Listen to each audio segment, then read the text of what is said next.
Hello, I'm Joseph Hoffman, and in this lesson, we'll be learning a delightful scherzo from a piano sonata by Franz Joseph Haydn. Haydn was one of the great composers of the classical era. He was very prolific as a composer. He composed over 100 symphonies in his lifetime.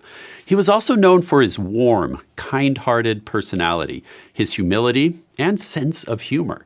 He was known to sometimes put little musical jokes into his compositions.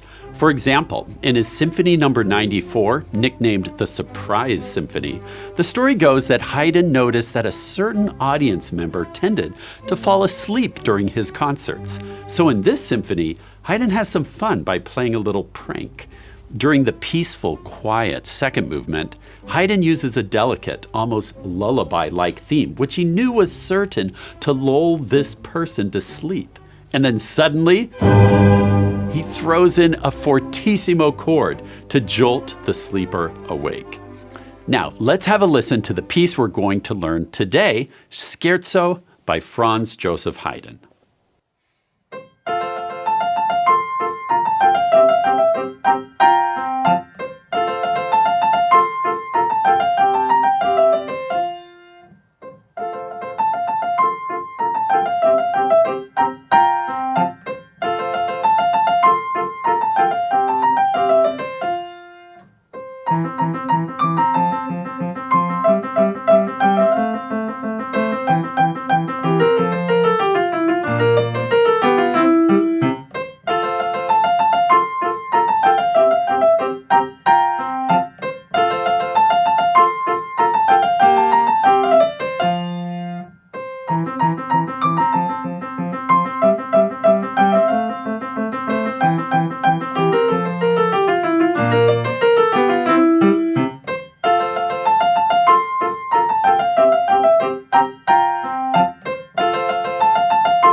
Here's the score for Scherzo. Now, we should talk about what a scherzo is.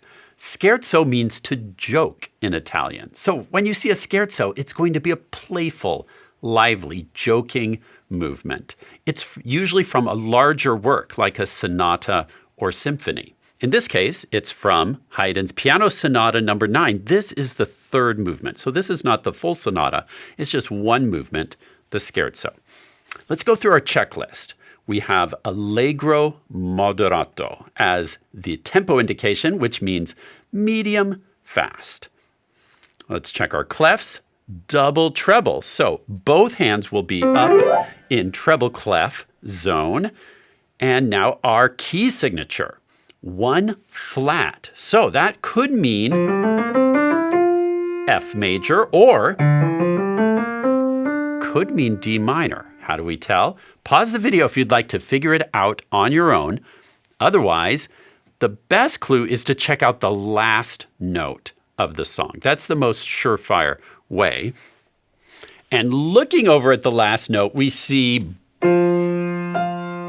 both hands are playing an F. The left hand octaves F and the right hand an F. So that's a very strong clue that we are in the key of F major. Now, I highly suggest that you download and print this sheet music from the Hoffman Academy website so you can put notes to yourself. Like, because we have this B flat in the key signature, it might be helpful to go through, find all the Bs and mark them with the flat symbol so you don't forget. Here's another B. When you're playing, you've got all those Bs marked already. Now, before we start practicing, we also should check out our time signature. 2/4 means 2 quarter note beats per measure. So, what do we have here? This is a pickup note.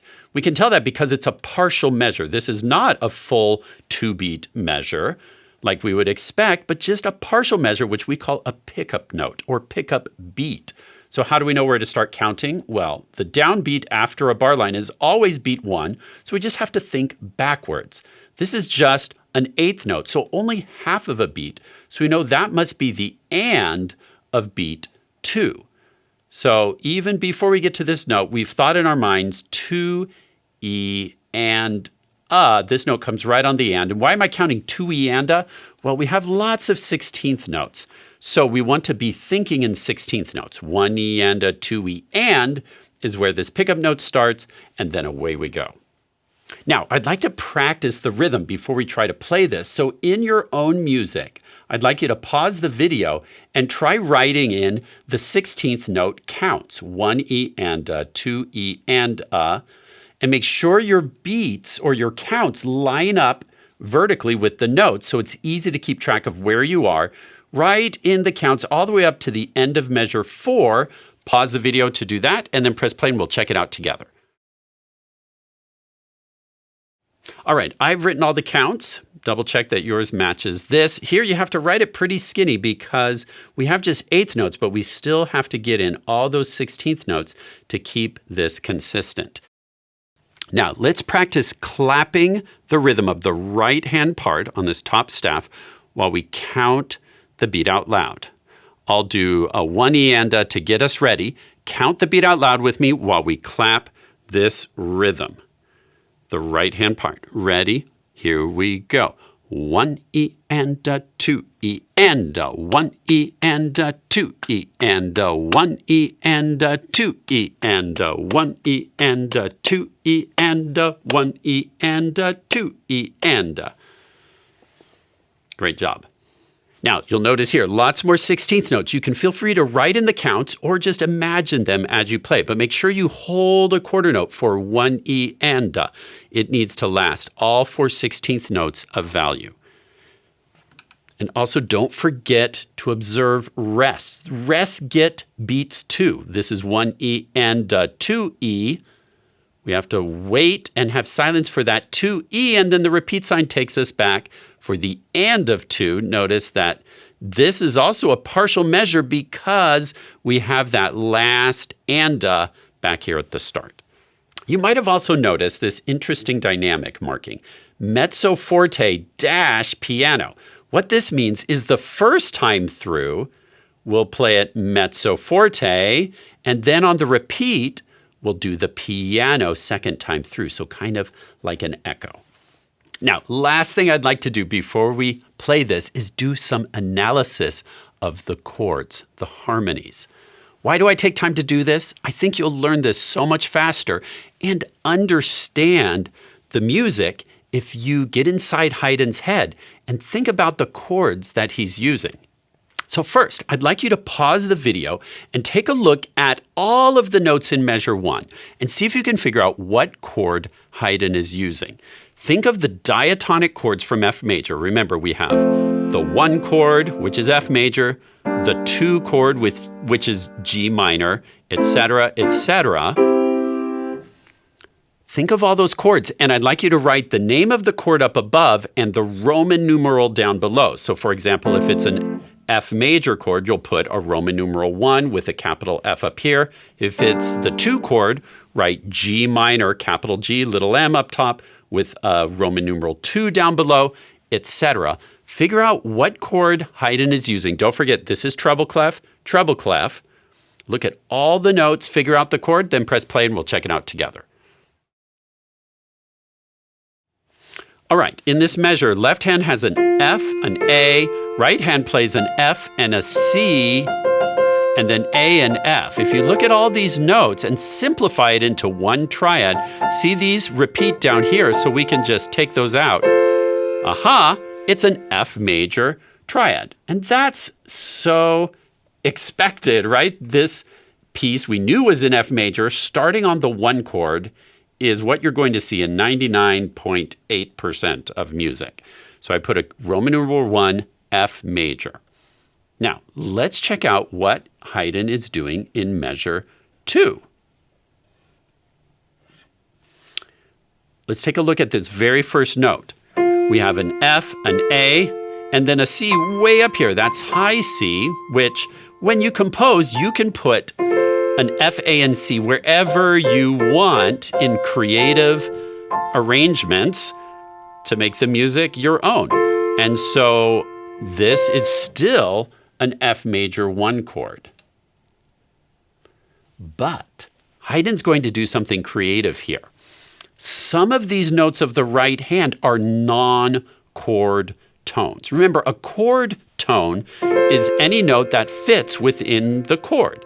So F, A, and C are the only chord tones in this measure. But, whoa, Haydn has... Notice we have that B flat right here, which is a non-chord tone.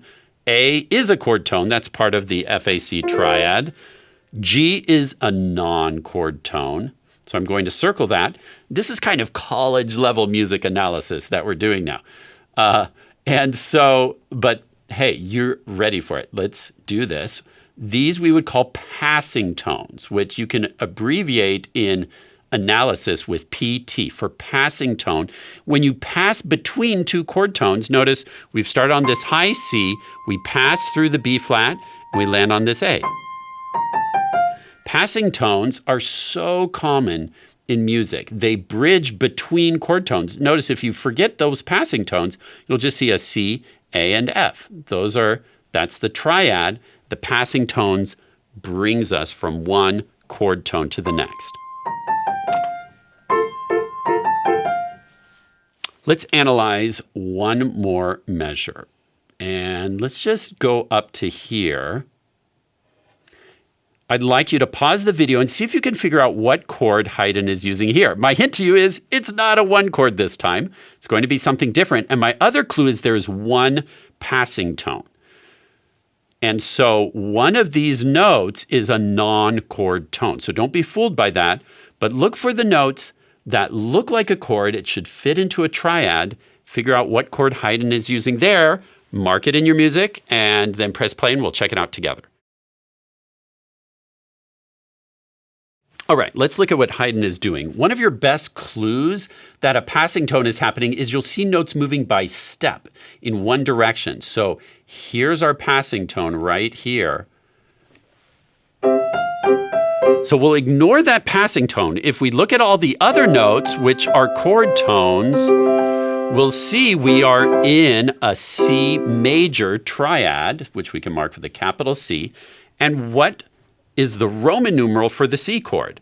Well, if F is 1, 2, 3, 4, 5, C major is the 5 chord, which we also call the dominant. That's the fancy name. The 1 chord is called the tonic. That's the fancy name, if you will, for the 1 chord. And the dominant is the 5 chord. Tonic and dominant are the two most common chords in classical music. And, in fact, in many genres of music. Now, this is a lot of analysis before we've even touched the piano, but I think it's worth it so you can understand what Haydn is doing. So much of music is built on simple chord structures, and this way, I think you'll learn it faster and really understand. So when you compose your own music, you'll have lots of fresh ideas. Now, as you're learning this, please watch the fingerings in the music carefully. Playing with the correct fingerings will make sure that you can play it easily and comfortably.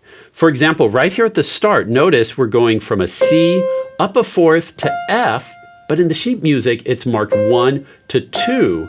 Why is that? Well, later on, in the next two measures, we're going higher and higher. And so we need to do that stretch there to prepare for these higher notes that are to come. So trust me, follow the fingerings in the score. I placed those fingerings there myself. I went through very carefully so that you can play this your very best.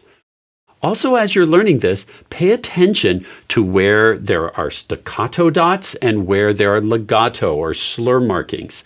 Building those legatos or staccatos in from the start will create the right habits so you don't have to break those habits later. So try to integrate all the details in from the start.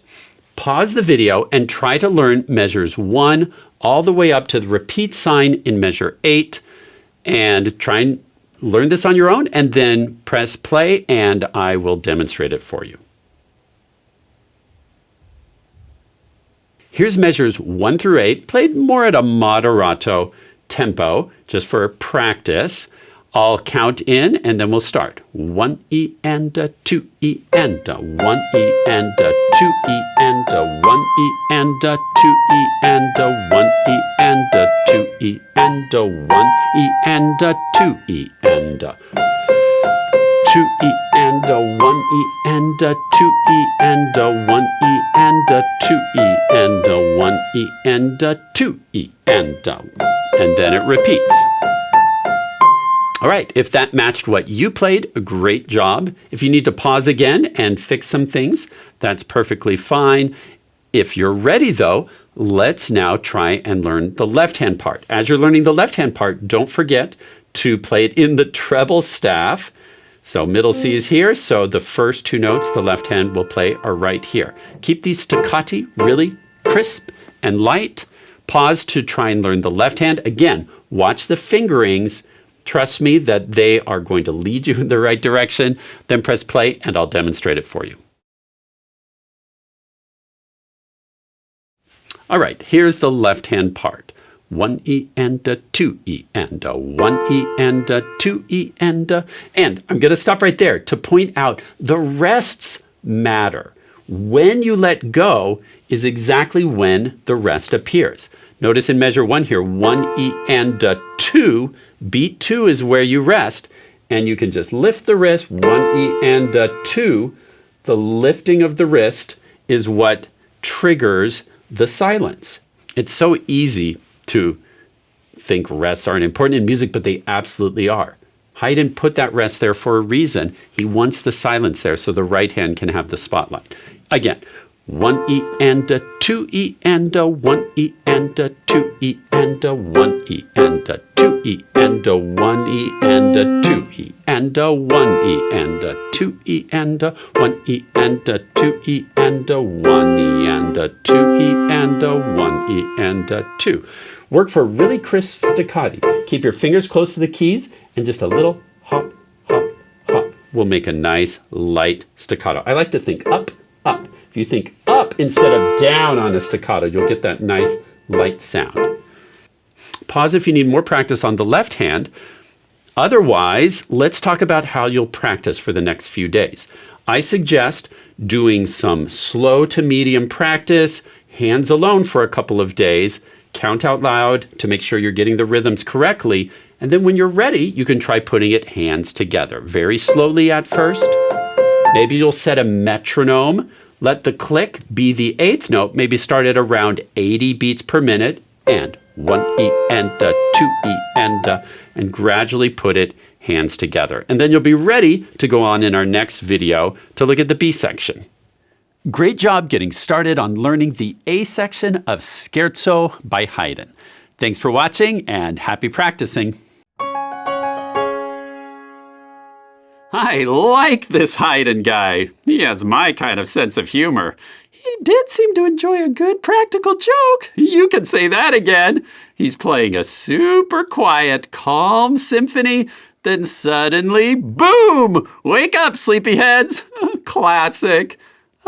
So you're saying you like surprises? Oh, yes, especially when they're unexpected.